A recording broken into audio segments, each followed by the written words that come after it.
Hello, everybody. Welcome to the Harley Carnes podcasts, Harley on the Headlines. We're going to take a quick look at some of the stories today. You know, before I came in here today and sat down in front of the computer and started looking at all the stories, figuring out what do I want to use and how am I going to write them, things like that. I didn't know what was in here.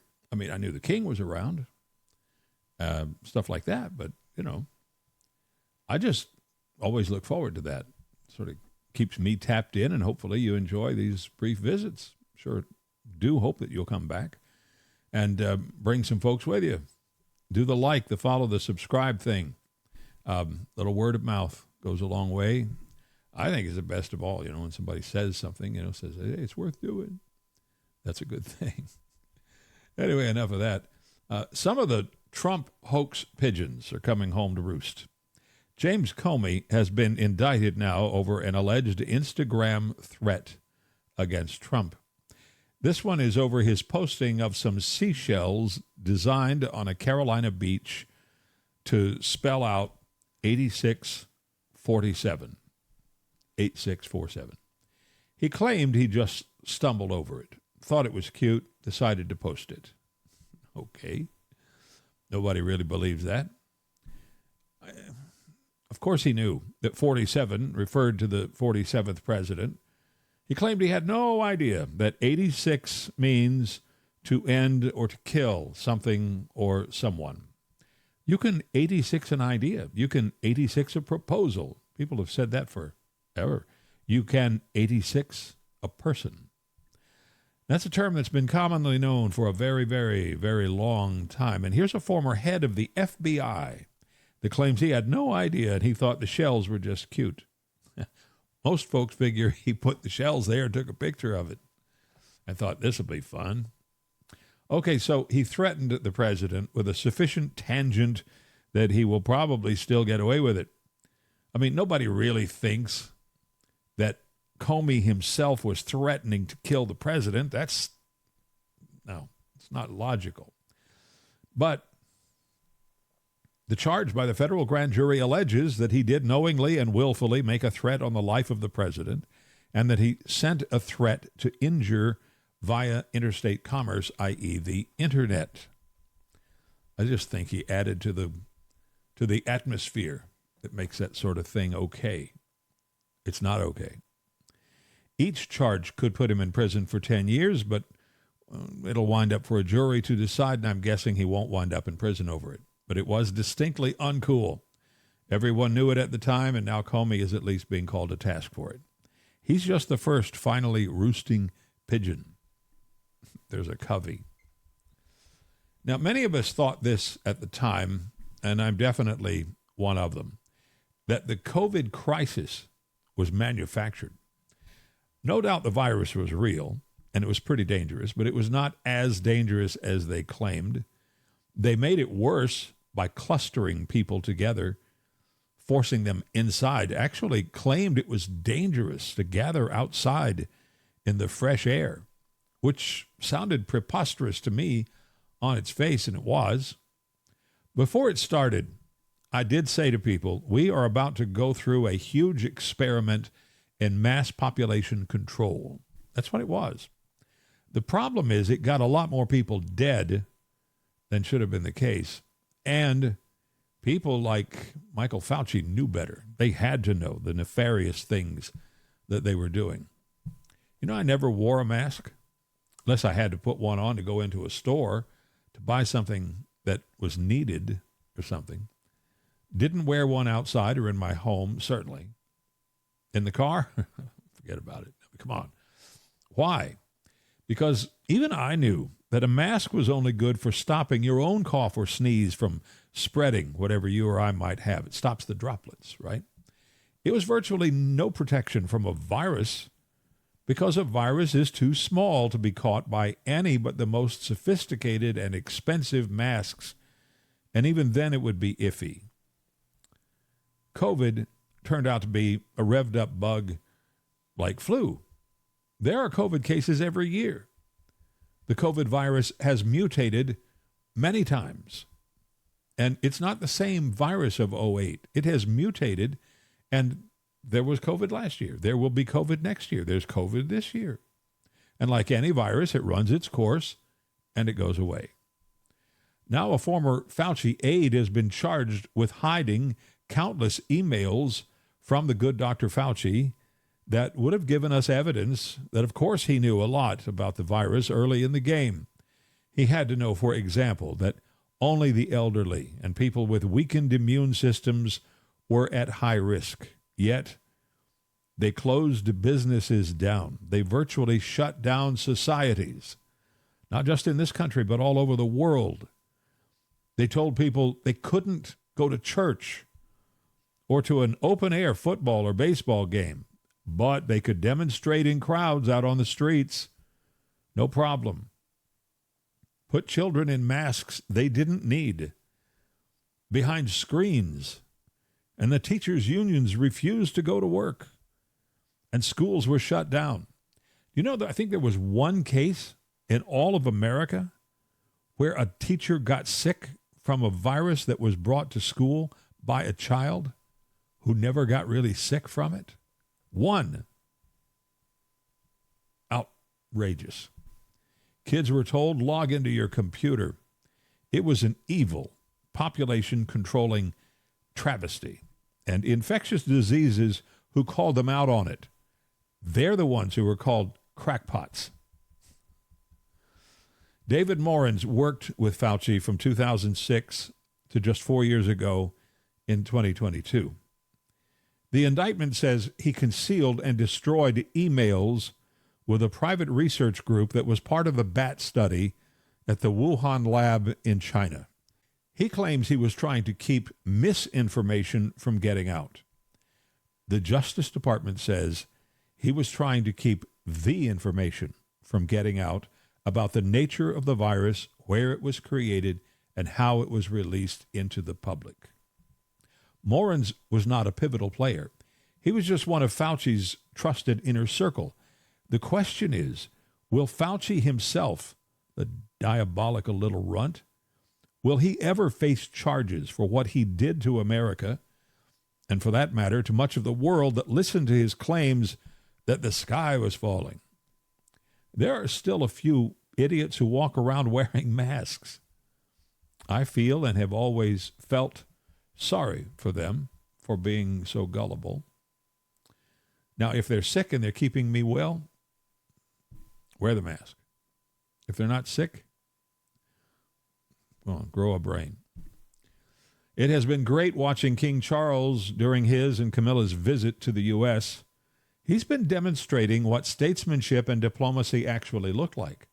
He made a speech to Congress that reminded all of us of our shared histories, ideals, friendships, and dedications to freedom and individual liberties. He reminded the Trump administration of areas in which there are disagreements. He thinks, for example, Trump should be even more in Ukraine's corner, stronger on the environment, and not so hard on NATO. He said those things without saying them bluntly, with the softer edges of statesmanlike speech that we so rarely hear, certainly out of Washington. And I say, hear, hear, and bravo. Now, there is something new on Iran and worth a thought or two. The pressure continues to build what will crumble Iran's government eventually. New sanctions, this time aimed at crushing the shadow banking network that has allowed Iran to continue to trade wherever and however it can. Sanctions against 35 companies and people who have moved tens of billions of dollars for Iran. Now, some of those companies are called RAH bars, R-A-H bars, which manage thousands of overseas companies which help Iranian banks work their way around the sanctions that keep Iran officially out of the international banking system. In a word, the RAH bars are backdoors into the system. These sanctions may dismantle those channels. It shows a deep understanding of international financial dealings, both above board in the light and in the back rooms in the dark. This move is actually more powerful than another couple dozen bombs on good targets. Now, here's a part of it. China has what are called teapot refineries, small oil refineries, a bunch of them in Shandong province. They import whatever Iranian oil they can still get their hands on through whatever channels they can still access, and then refine the oil. Treasury Secretary Scott Bessent has put out the word. Companies, entities, and countries doing business with those teapot refineries do it at their economic peril. More sanctions could come. And all of this continues simply because Iran is dedicated to the one-day proposition of having nuclear weapons that it can and promises will use to destroy Israel first and then America. They haven't given up. A federal judge in Newark, New Jersey, has sentenced Purdue Pharma to pay $5.5 billion over the OxyContin scandal. This is supposed to settle the bankruptcy agreement, as well as thousands of lawsuits filed by people who wound up with painkiller addictions.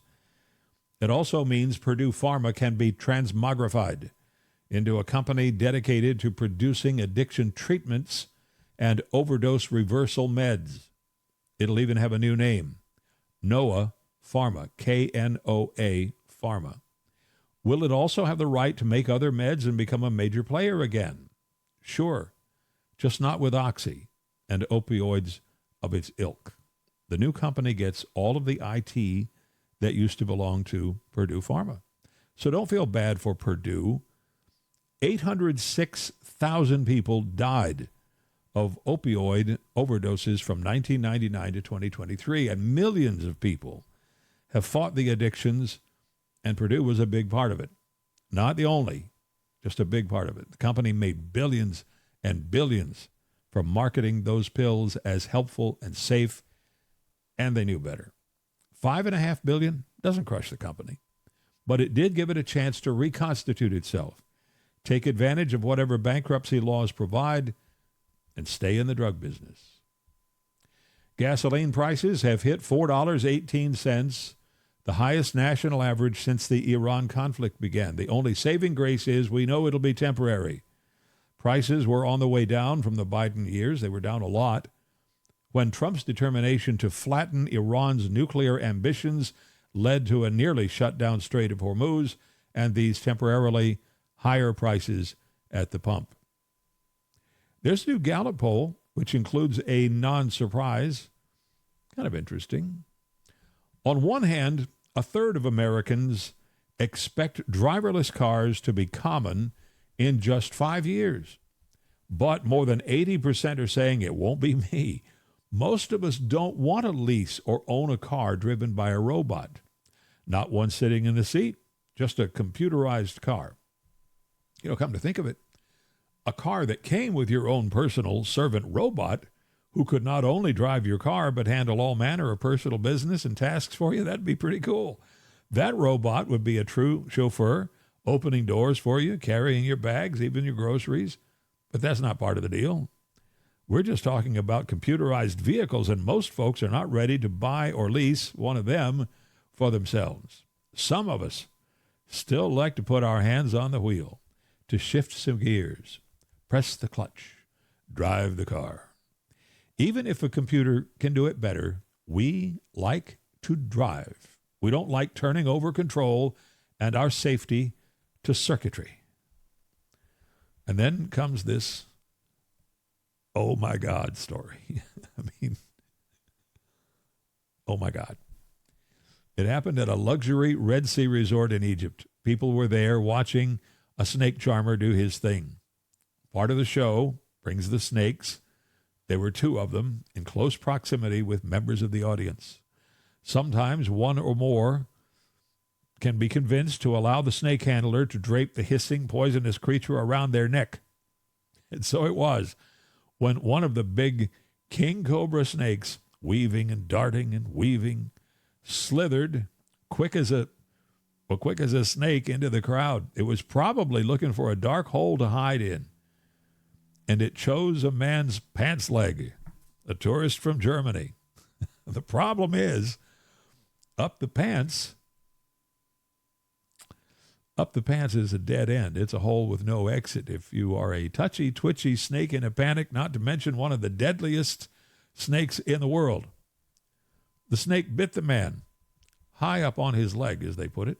As officials said, he subsequently exhibited clear symptoms of poisoning and required resuscitation. Lovely understatement. It took a while, but the man did die at a local hospital. Lastly, I was going to take a little time and tell you about the world's longest tiramisu. At 1,445 feet long, created by a team of 100 Italian chefs in London. But I reckon you'll probably still be thinking about the freaking snake. So that'll do it for the headlines. We're done now. Thank you for dropping by, for tuning in today. I really do appreciate it, and I hope you'll come back. Bring some folks with you. You've given me a little of your time, and I thank you. Also worth mentioning, we're on Spotify, video, audio, X, Facebook, YouTube, of course. I am Harley Carnes, and until next time, please do yourself a favor. Make some good, conscious choices in your life. Make a decision to be happy. And fly safe. It is the only way to get there.